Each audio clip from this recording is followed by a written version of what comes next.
First Force Unleashed? Awesome, awesome. So you know the ending of the First Force Unleashed. Starkiller sacrifices himself to protect the Jedi or the Rebel Alliance. We begin this game about 6 months after the original Force Unleashed, and you're a clone of Starkiller who wakes up on Kamino.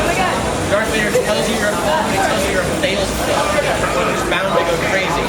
But you have memories of the original game. You remember Juno Eclipse, you remember Coda, and you remember that Darth Vader is going to betray you, or has betrayed you in the past.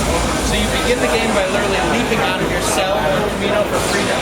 So you begin the game in this dive section, where you're in free fall. You have use of all your force powers, lightning, force push, saber, culminates in this huge impact, blast through the glass, sends guys flying in every direction. This is a combination of three physics systems, Havoc, DMM, and Euphoria.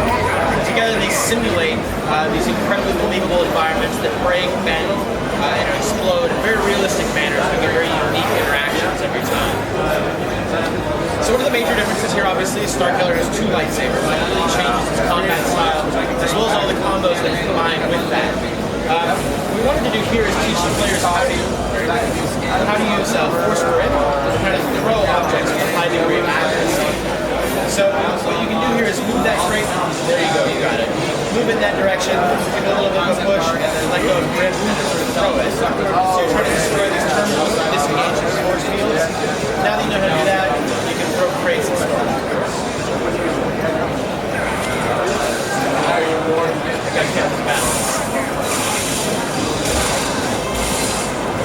So the environment is even more destructible than before. You can see all these things breaking apart. You actually gain experience for everything you destroy. So we really want to encourage that level of chaos and destruction.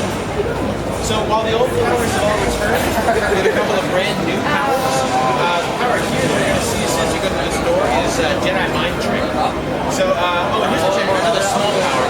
If you hit up on the D-pad, that's going to tell you where your next objective is. So you can never get lost. You'll always have that sense of where to go next. A lot of what's more you have to get, what are targeting.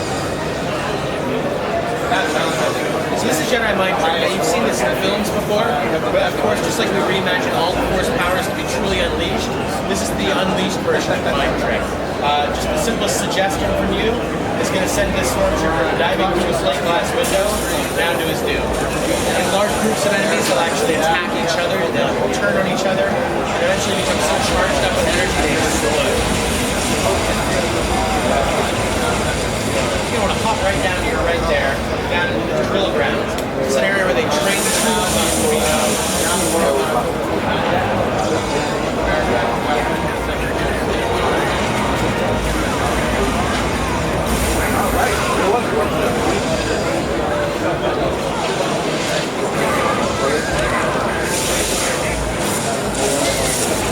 You can see the lightsaber has a lot more effect on the world. It's a lot more visceral and a lot more of an impact. We really wanted to make sure the second time around that the lightsaber truly felt like a lightsaber.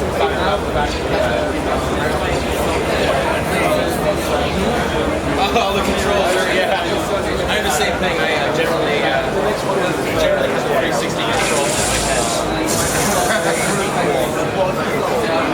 No, this here is actually, yeah, see, you destroyed it.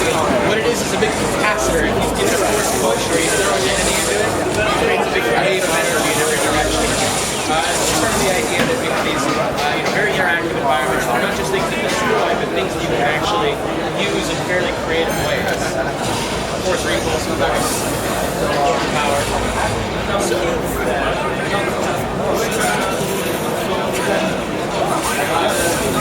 yeah, the repulse actually, like the repulse here, will actually evaporate the enemy. Burn out the fire. That's only at higher levels when you've charged up that power enough. So try to square attacks together. We're about to start another one here. Oh yeah, you got it. Get a little bit. Get right up in. That was my fault. So you saw those riot troopers have that big staff that stops most of your lightsaber attacks. Really wanted to focus on making the AI tactically significant this time around. Excuse me. So that every interaction you have with an AI, you have to think about how powers work best. By combining different powers together, you can have a pretty interesting tactical experience. Cut right through those poor guys. Alright, so try hitting square and X together, right in front of the stormtrooper. Or this guy here, either way. But it's a close grapple. So yeah, you've got it. He reaches out like that. Yeah, be a real quick cinematic grapple.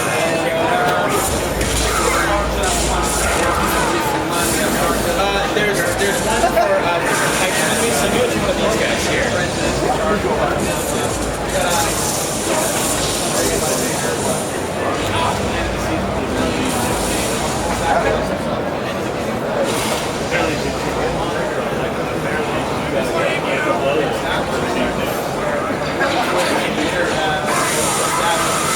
These guys obviously very weak against horsepower, but very strong against saber.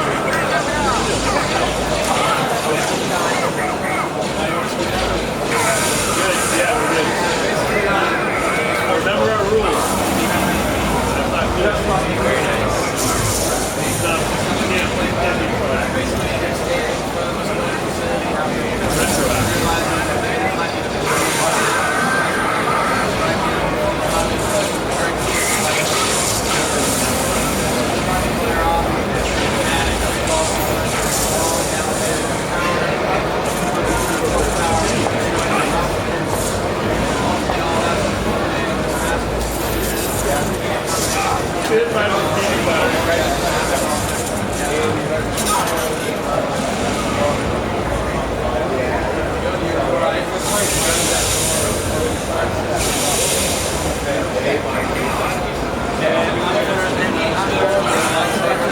Yeah, so, actually, let me show you one real quick. So there's that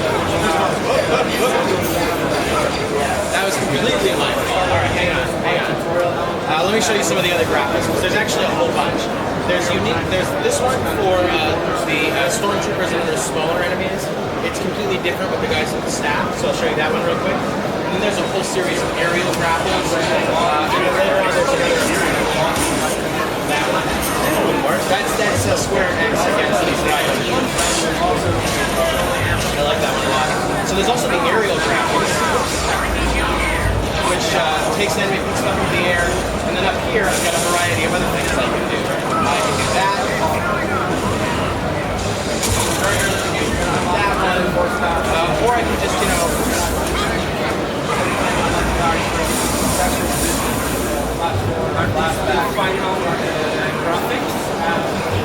we're very close to the end of development. We're just basically fixing bugs.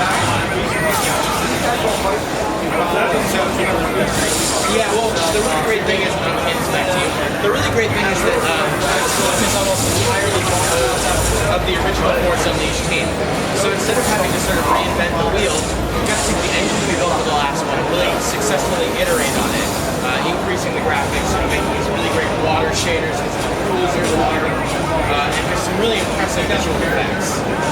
So this is a carbonite war droid here. You're going to want to grab the shield before it's grip and pull it away from him. Hit X real fast, without that shield, he can't defend against all your attacks. He's still going to be really dangerous after this. Yeah, if you take out the stormtroopers, that buys you a little bit of a health and a little bit more time. But he can actually spray you down with that carbonite can. He can freeze you. Lightsaber throw works really well against him. L2 and square. L2 and square. Yeah, that does a whole lot of damage.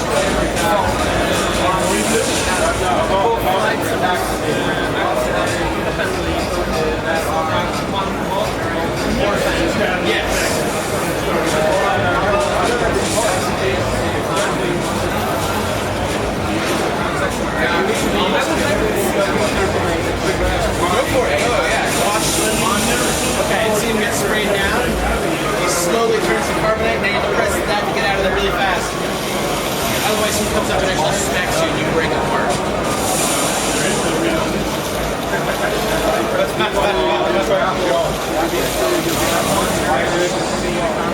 So he can actually carbonite the stormtroopers as well. And those stormtroopers actually freeze, turn into DMM, and you can shatter them. So you have a taste of his own medicine here, freeze them in carbonate, break them apart. That's again, that's additional molecular matter simulating that really believable breakable in the world.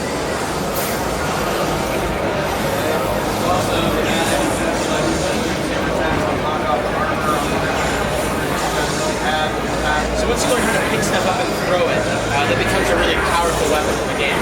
You can pick something up and hit it with lightning, and then throw it, and actually it's so charged up with force energy that it explodes like a bomb. You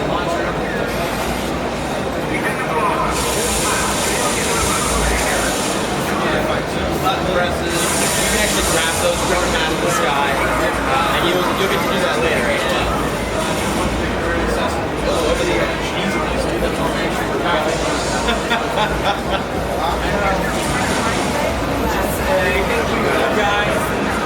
Let it go. Yeah, it's actually something I've been doing all day in demos.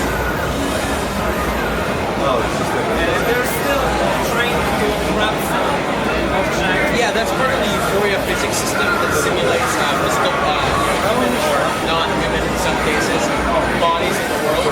Yeah, exactly. They'll try to. I don't know how long you can hold on. He couldn't hold on for very long. I don't think he can pull himself up from that point. There definitely are pros where they can't pull themselves up, but that's.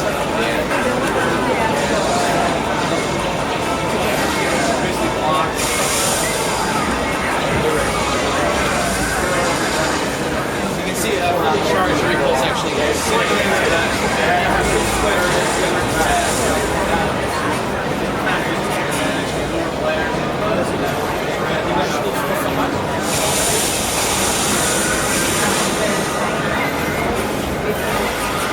also want to change up the pacing of the game.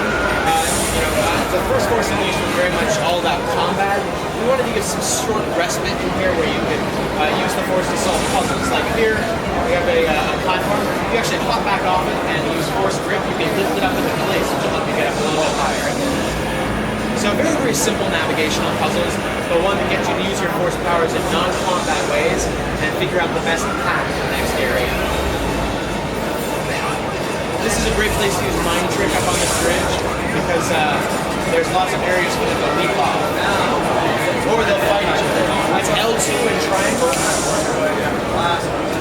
Oh, now he's going to fight for you. And there he goes. You just have to hold it and tap it once, and then snap his permanently, not permanently, but it's like Freddy.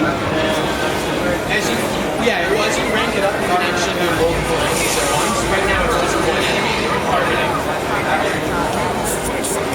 So he punches his buddy right in the face there.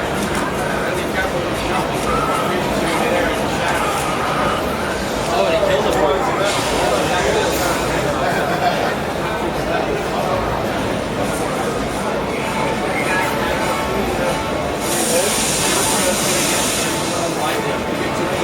So the Jump Trooper is an enemy that's returning from the original Force Unleashed. The Jump Trooper, obviously, Stormtrooper with the jetpack. He's got a new rifle, but he's actually very strong against a lot of your ranged attacks. He'll dodge your pushes, he'll dodge your saber throws, but what he won't dodge is lightning, which completely charges up his jetpack and sends him flying off in another direction. So L1 is dash. And that's going to be a quick burst of speed. And so you're going to use 2 jumps and a dash to get across this area here. Very nice.